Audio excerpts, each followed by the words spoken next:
I accidentally failed in not mentioning that last verse in the last video, verse 14. We're in Matthew 18. And Jesus said some powerful words. Everything he says is really cool and powerful. But Jesus said, in the same way, your Father in heaven is not willing that any of these little ones should perish. Wow, what a love. You say, Gordon, what are you talking about? Well, he said in the same way, and what we was just talking about is sheep and shepherds, and how a good shepherd who really cares for their sheep, like Jesus does, by the way, a human shepherd will leave the 99 in good hands, protected behind a fence or in a cave, protected there, and he'll go out looking all day, all night, in bad weather, in dangerous places where there's other predators, animals. He will go looking for that one little sheep, one little sheep. And again, he could say, well, I got enough sheep. I don't have to worry about that one. Let it die. Shouldn't have gone astray anyway. Should have kept with the flock instead of walking around. Sheep are pretty helpless, and we're pretty helpless without Jesus, believe me. We really need the Lord.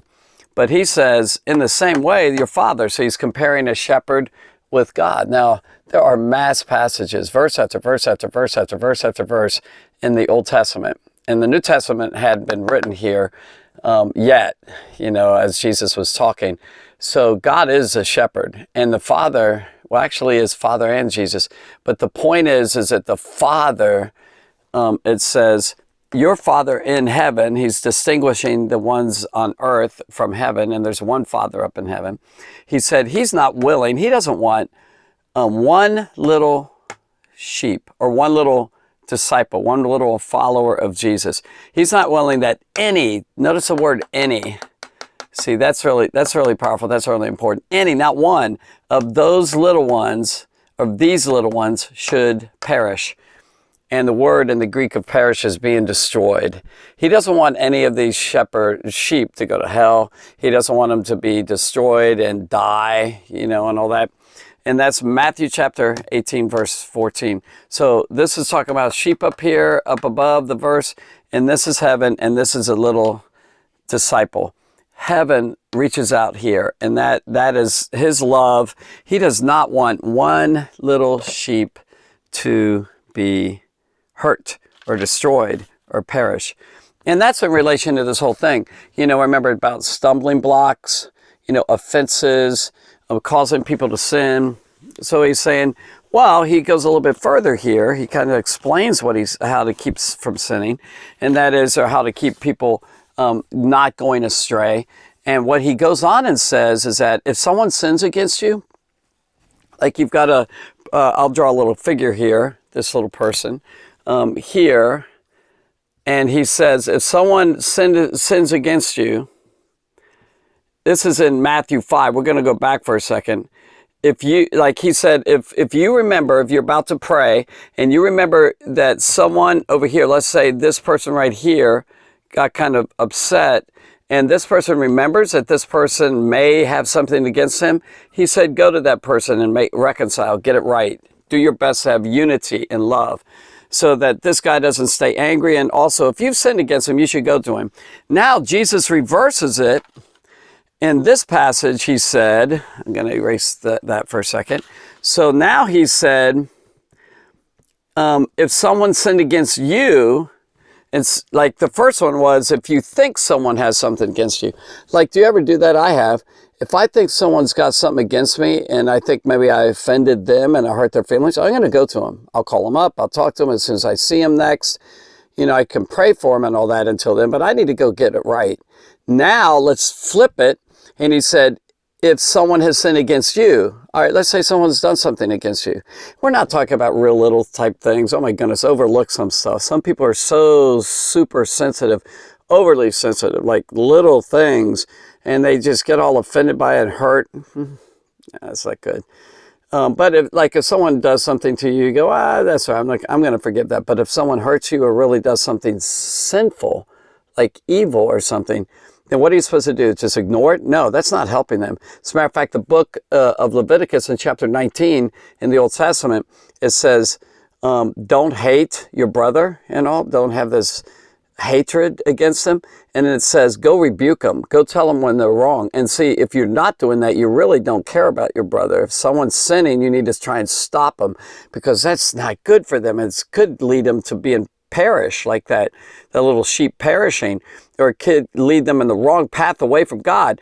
If sin causes people to get away from God. So if someone does something against you, you're supposed to go tell them. You're supposed to go tell them. Now, we're especially talking about brothers and sisters, a community of believers. Like people out in the world, you know, I don't go say, look, you offended me. You know, they offended me. They did wrong and all that. Now, people are sinning out there, and there is a time that you need to speak up and say something. But if they're hurting me, I'm not going to worry about that much. You know, I just forgive them and love them and all. So there's a difference. All right, so now let's say this guy sinned against him. So he shouldn't just walk away or ignore him or cancel him out, like cancel him. No, he should go because of his love for them. His love should go over here and actually confront him and say, hey man, I love you to death, but there's something that you said was really wrong, and you should really kind of get that, you should stop that from happening. And so, and then let's say this guy says, you know what, you're right, and he's humble, and he sees he's wrong, and he repents, and now these guys are back together. They're equal together. They've got a good connection. But let's say he refuses. Let's say he says, so, I'll do it, you know, blah, blah, and he's got an attitude. He's not repenting from his sin. What does Jesus say? Then he says this guy should get at least 2 or 3 more witnesses. And he's talking about Deuteronomy 19, and he says you get 2 or 3 witnesses, and then you come to him again. So this is number 1. You should go to him. Number 2, let's say this guy didn't humble his heart, and he's like, nah, I'm not gonna say I'm sorry for that. And then what he should do is go get 2 or more and bring them to him and confront him again. Now, this could be that these 2, 3 witnesses witnessed it, saw it. And he says, guys, come over here, help him realize he was wrong. Or let's say these guys didn't see it, like they were alone, and it's one story against another one. It's like a showdown between them or something. So what this guy should do is bring others, and then he says to them in front of him, he says, you really should repent. And then they hear both sides of the story. Maybe he's wrong. Or these guys say, yeah, you really should, you should repent. You should say you're sorry. Now, if he denies it, it's a little bit more challenging. Then these guys have to determine, well, is this guy lying or is this guy lying? Well, if this guy's a really good guy, the chances are he is wrong. Or maybe it's a misunderstanding, they can work it out. But these 3 or 2 and this guy, the whole purpose of this is love and a big heart for him, and you want the guy to stop sinning, to help him to stay on the track so he doesn't stumble and fall off the path. All right, let's say this guy right here again says, no, I'm not going to repent. I don't care what you guys do to me. Uh-oh. Now we take it to a different level, 3, and then you get the whole church. Or let's say it's a huge church and you can't get the whole church or something. Maybe get the leadership or some of the church members or whatever, a bunch of them. You bring it even to more, and you confront the guy in front of everyone. And hopefully everyone's trying to help this guy to get right with God. And let's say he still says no. At that point, what do? Then you just kind of say, well, we're going to kind of cut you off. We love you, we're going to pray for you, but we're putting you out of our fellowship. And then you're going to treat this guy as if he's a sinner, like he's not a saint, he's not a Christian. That's the way to do it. And by the way, that's a Bible way of tattle-taling. I realized that years ago because I work with kids a lot. And I realized, wait, that's how you tattle-tale. You shouldn't just go, Mom, he did this. So here's an example of this little family sitting here. They're kind of listening to this. You all listen to this, aren't you? So this is a Christian family. And they love Jesus, but they've got growth to do. There's immaturity, and especially children, And so now this little guy, let's say these 2 got in it. Teenager here. This teenager got into it with her brother. See if I can stand her up there. And then let me bring these over here. Let me bring these over. Okay, so these guys are getting into it and they get in an argument. You ever get in an argument with your brother or sister? That's a dumb question, isn't it? So she looks down and says, she looks at him and says, they get in an argument. And then what he should do if he got hurt, or let's say, I don't know, either one, let's say she hurt him, he should go to her and say, sister, you know, you didn't really, you shouldn't have done that. By the way, this is Kevin, that's Karen, and that's Kinsey, I think it is. I have them named. And there's Matthew and Karen, I think, or so. Anyway, I can't remember. I have to look up their names, but I named them all. So here they are. And so she's talking to him and he says, you really hurt my feelings. You shouldn't have said that to me. And I know you're playing or whatever. And then she says, you know what? I am so sorry. And they give each other hugs and they're good. Now, what he didn't do is turn right away and go over here and tell mom or dad and starts, and then he starts, you know, saying, my sister did this. You know, that's, I can't get, I should look up their names real quick. But wait, let me turn her. He didn't go tell on her. This is how you do it. If someone does something wrong with you, don't tell on them. Now, if it's a real serious thing, he broke the window or broke something, we got to go tell mom. But regardless, he or she should try and get it right between them. You go to that person private. Whoops, he fell down. She didn't knock him down. Did you see that? So they should work it out among themselves. And this is a really good way to tattletale. You first say, you know, you should have done that to me, and you took my this or whatever.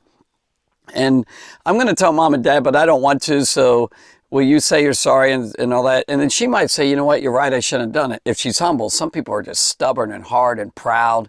So if she doesn't, you know, if she doesn't repent and say she's sorry, and this could work both ways, then he should go here to mom or dad and bring one of them in, you know, and say, mom, she did that. Okay, come here. And then they try and work it out with each other. And if that doesn't happen, maybe you could get the whole family sit down, have a big conference, you know. Let's say it's reversed. Let's say he did something to her, and he shouldn't have been in her room or something, whatever. Although, you know, it should be sharing and all that. You know, kids are like self-centered and all that. But anyway, and then let's say he did do something that was wrong against her. She should go to him first instead of, Dad, Mom. You know what I'm talking about. You should work it out first. Try and work it out. If they're stubborn, they're mad, and they're not going to do it, okay, I gave you a chance. Bam, I'm going to get you in trouble. But they should work it out, and then they work it out, and then you have unity and love. And then let's say she's sinning, and he doesn't say anything to her, and he doesn't really tell on her or anything. That's not good. She's in sin, and he's not helping her. You know, there's people that talk about snitches, you know, and that, you know, you shouldn't, snitches get stitches or whatever, all these sayings out there. And you should snitch. It's biblical to snitch. The Bible teaches to snitch. Jesus taught it.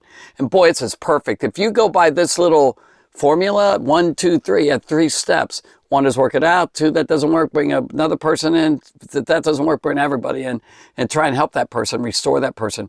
And that's a Bible way of doing it.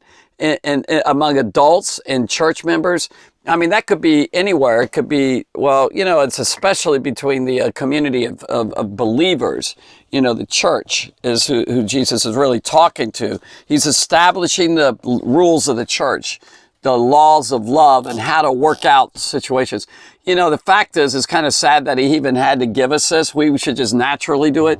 But, you know, people are ignorant, or people are stubborn, or, you know, they have hard hearts and all that. And he is trying to help people to keep from sinning. And that's the purpose of this. It really does come back to love.